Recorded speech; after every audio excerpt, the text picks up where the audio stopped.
lebih kurang 10 menit, nanti ada waktu pendalaman lebih kurang 10 menit. Dipersilakan.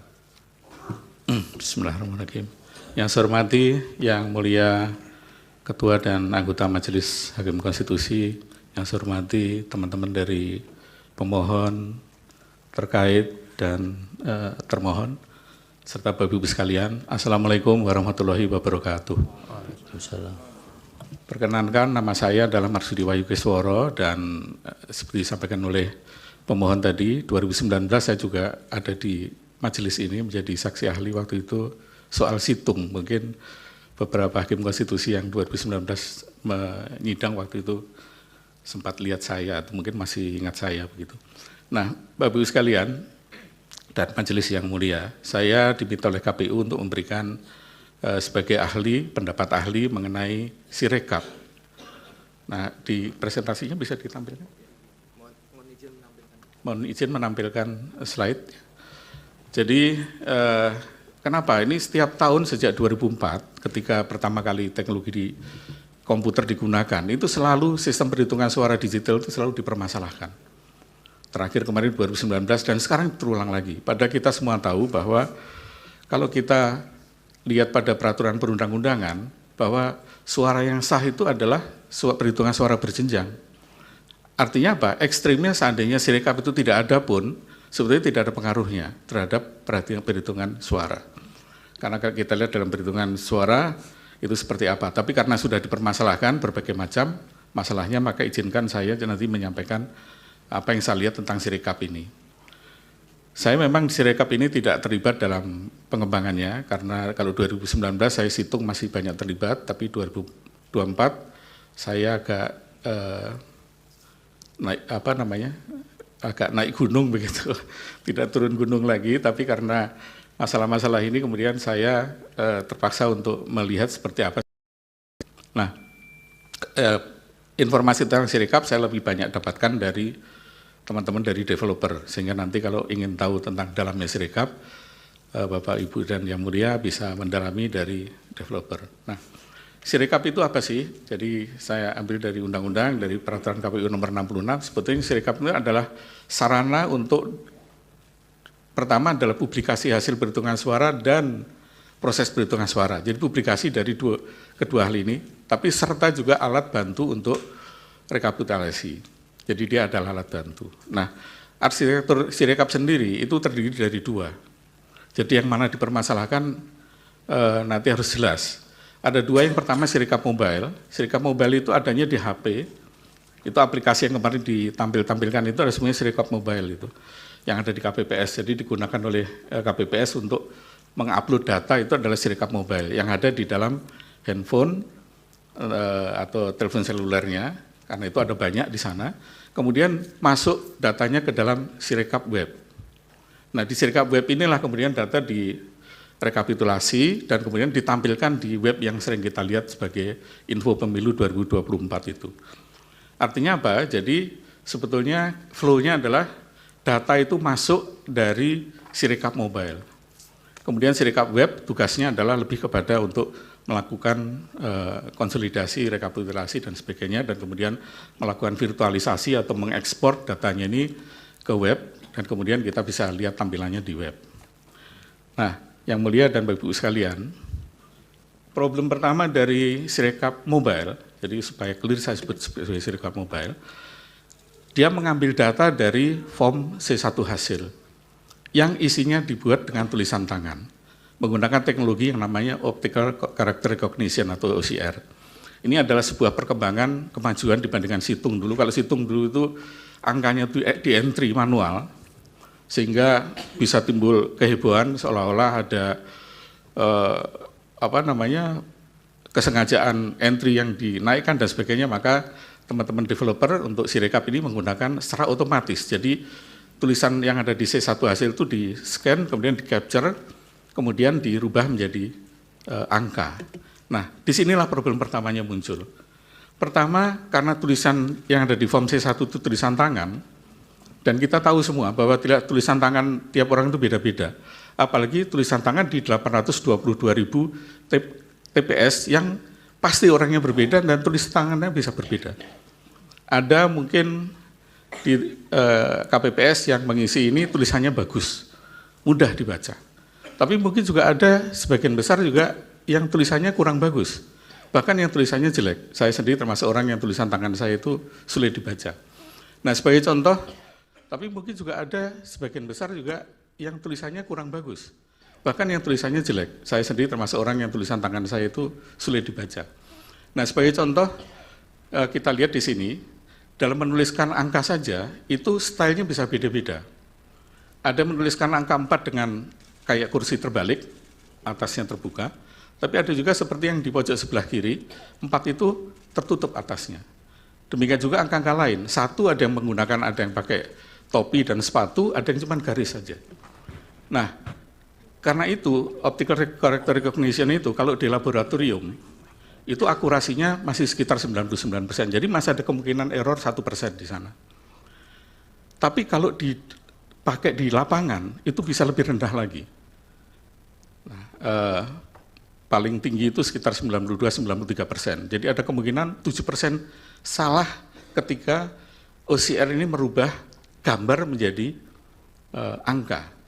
Nah, ini problem yang pertama. Problem kedua adalah karena Sirekap Mobile itu ada di install di masing-masing handphone dari KPPS, maka yang terjadi kita tahu bahwa handphone itu beda-beda mereknya, beda-beda kualitasnya.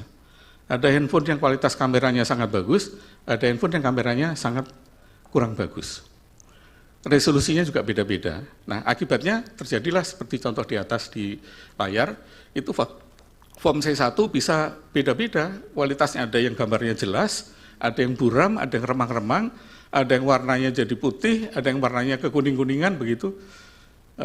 Ini dari sisi kamera, problem kedua. Problem ketiga adalah dari kertasnya sendiri.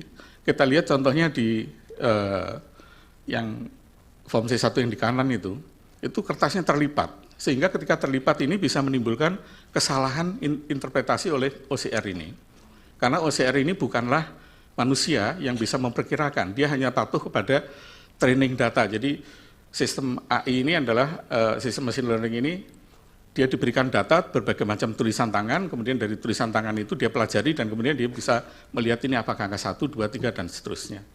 Nah, tapi kalau kualitas gambarnya seperti ini menjadi masalah.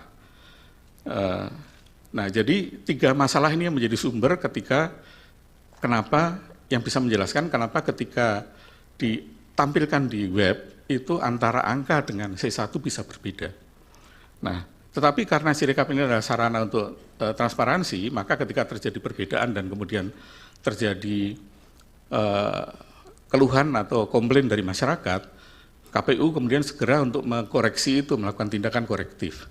Sehingga makin lama errornya, kesalahannya makin lama makin sedikit.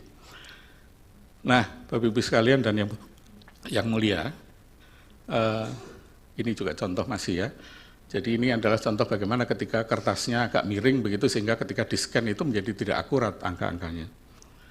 Nah, tetapi kalau kemudian ada opini bahwa ada manipulasi suara dengan Sirekap, mari kita lihat hasil Sirekap dibandingkan dengan yang lainnya. Tapi sebelum ke sana, saya ingin menjelaskan bagaimana sebuah software itu di-develop. Jadi Sirekap termasuk Sirekap melalui proses seperti ini. Jadi pertama, developer itu membuat aplikasi, kemudian dilakukan testing, diuji sampai nanti software itu diyakinkan bagus, berjalan dengan baik, baru kemudian di-deploy atau di-install. Nah, di-install inilah terjadi tadi masalah ketika HP-nya beda-beda dan sebagainya, itu kemudian bisa timbul masalah di sini. Nah, setelah di-install baru kemudian dilakukan audit, dilihat apakah bekerja dengan baik atau tidak. Kalau suatu saat ditemukan fraud, ditemukan adanya penyimpangan atau kejahatan di sana, maka baru kemudian dilakukan namanya forensic audit. Jadi forensic audit itu ada tahapannya, tidak begitu ujuk-ujuk langsung dilakukan forensic audit. Kalau kita yakin ada kejahatan atau ada fraud di sana baru bisa dilakukan forensic audit. Sama dengan di bidang-bidang yang lain, kalau tidak ada kejahatan tidak mungkin ada audit forensik. Nah, apakah di Sirekap ada kejahatan? Saya hanya ingin menampilkan data saja, saya tidak akan banyak cerita. Saya bandingkan hasil KPU dengan yang pertama dengan lembaga hitung cepat. Kalau kita lihat di sana, lembaga hitung cepat ini, 12 lembaga hitung cepat ini, angkanya tidak berbeda jauh dengan hasil Sirekap maupun dari hasil KPU 360. Rata-rata error, kalau kita lihat di angka tadi, kalau kita ratakan errornya itu hanya 0,07%. Jadi 0,1% saja tidak sampai, hanya 0,07%. Perbedaan rata-rata antara hitung cepat dengan hasil perhitungan manual. Nah, mungkin ada yang berpendapat bahwa hitung cepat itu kan sampelnya hanya 2.000 TPS. Sementara TPS kita 822.000. Apakah valid begitu? Nah, ada yang tidak percaya pada statistik, masalahnya begitu ya. Nah, saya ingin tunjukkan, kalau ini dari statistik dengan sampling, kita lihat bagaimana dengan real count yang lain. Jadi masyarakat sipil yang dimotori oleh para tokoh-tokoh, mungkin ada beberapa ada di ruangan ini, membuat berbagai macam perhitungan real paralel dengan Sirekap. Ada beberapa, lebih dari 10 kalau nggak salah, tapi saya ambil 3 saja yang besar. Yang pertama adalah Kawal Pemilu 2024. Ini dipelopori oleh Netgrid, KIP, ICW, dan banyak sekali lembaga-lembaga yang sangat respectable di Indonesia. Sehingga hasilnya juga mestinya bisa kita hormati. Yang kedua adalah Jaga Suara 2024. Ini juga dipelopori oleh beberapa tokoh nasional, para ahli pemilu juga, mantan anggota KPU juga ada di sana, dan beberapa lembaga-lembaga yang juga respectable di Indonesia. Yang ketiga adalah Jaga Pemilu 2024. Ini lebih luas lagi, ada beberapa ketua BEM di sana, dan beberapa yang lain. Nah, mari kita lihat dari 3 ini hasilnya seperti apa. Ini bukan hitung cepat, tapi ini adalah real count, hitung nyata. Pertama dari perbedaan antara Kawal Pemilu, Jaga Suara dengan Jaga Pemilu dengan KPU, juga sama, tidak terlalu jauh. Yang paling tinggi di sana adalah hanya di Jaga Pemilu, karena Jaga Pemilu itu melakukan pembulatan. Jadi angka persennya itu dihilangkan komanya, dinolkan saja. Tapi kalau kita lihat, perbedaannya tidak banyak. Nah, artinya apa? Kalau kita lihat, kalau tadi hitung cepat tidak dipercaya karena sampel hanya 2.200 TPS, tapi ini adalah real count, artinya perhitungan nyata yang menunjukkan bahwa hasil dari perhitungan KPU itu tidak berbeda jauh. Nah, kenapa sampai terjadi masalahnya kemudian sampai kita harus bersidang hari ini, Yang Mulia dan Bapak Ibu sekalian? Karena proses Sirekap ini tadi seperti saya sampaikan, dari Sirekap mobile masuk ke Sirekap web, kemudian apa adanya itu langsung ditampilkan di web. Pada waktu mungkin Yang Mulia beberapa kalau yang pernah ikut sidang di 2019, saya sudah menyampaikan waktu itu mestinya itu yang ditampilkan di web itu sudah diverifikasi dulu. Jadi data itu dibagi dua seperti ini ya misalnya. Jadi yang sudah verified itu tampillah di web. Yang belum verified itu di pending dulu, dimasukkan ke tempat sementara dulu sambil diperiksa, kemudian diperbaiki. Jangan kemudian yang diperbaiki itu yang ada. Nah, kalau ini mudah-mudahan nanti teman-teman KPU bisa untuk tahun 2029, biar tidak ada lagi sidang soal Sirekap, gitu. Maka mudah-mudahan bisa mengimplementasikan apa yang saya sampaikan pada hari ini dan termasuk 2019 yang lain. Jadi hanya menampilkan data yang valid saja, yang belum valid ditunda dulu. Demikian saya kira Yang Mulia untuk presentasi dari saya.